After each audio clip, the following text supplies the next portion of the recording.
शुद्ध तृतीया काय महत्त्व आहे या तिथीत माहिती आहे।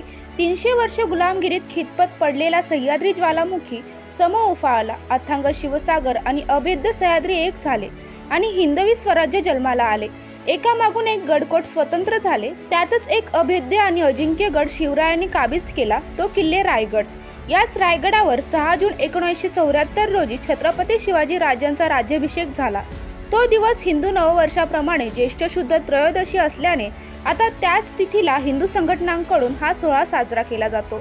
हिंदूपद पातशाह राजा शिवछत्रपती याच दिवशी खऱ्या अर्थाने सिंहासनावर विराजमान झाले आणि याच दिवसाचा 352वा सोहळा सोमवारी संपन्न झाला। माजी आमदार गणपत गायकवाड यांनी सुरू केलेले ही रायगड वारी नवनिर्वाचित आमदार सुलभाताई गायकवाड यांनी नेटाने सुरू ठेवली। याच वस्तीने कल्याण आमदार सुलभाताई गायकवाड यांच्या जनसंपर्क कार्यालयातून रविवारी सायंकाळी प्रस्थान झाले। पाहूयात याचीच काही क्षणचित्रे।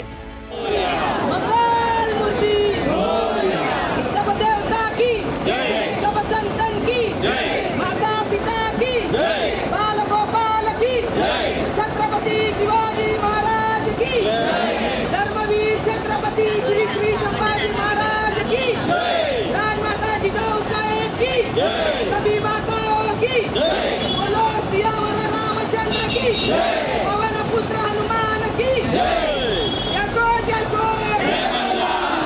ओम नमः पार्वती पते।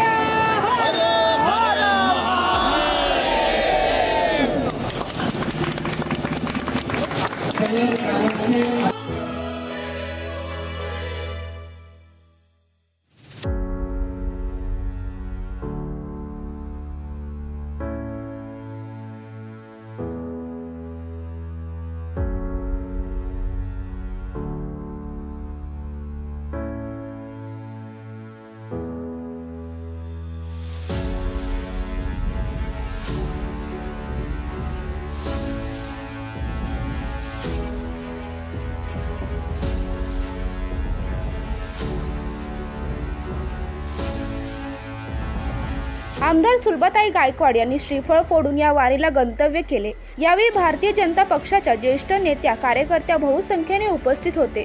या कार्यक्रमाचे संचालन भाजप मंडळ अध्यक्ष नितेश म्हात्रे यांनी केले। तर या कार्यक्रमाच्या यशस्वीतेसाठी मनोज माळी, अविनाश शिरकर, अमित धांजी, अमोल देवकर, ललित हांडे, गुड्डू खान, निशा शिंदे, गौरव साळुंखे, सौरभ सिंग, प्रदीप साबळे, संतोष महमूलकर इत्यादी कार्यकर्ते उपस्थित होते।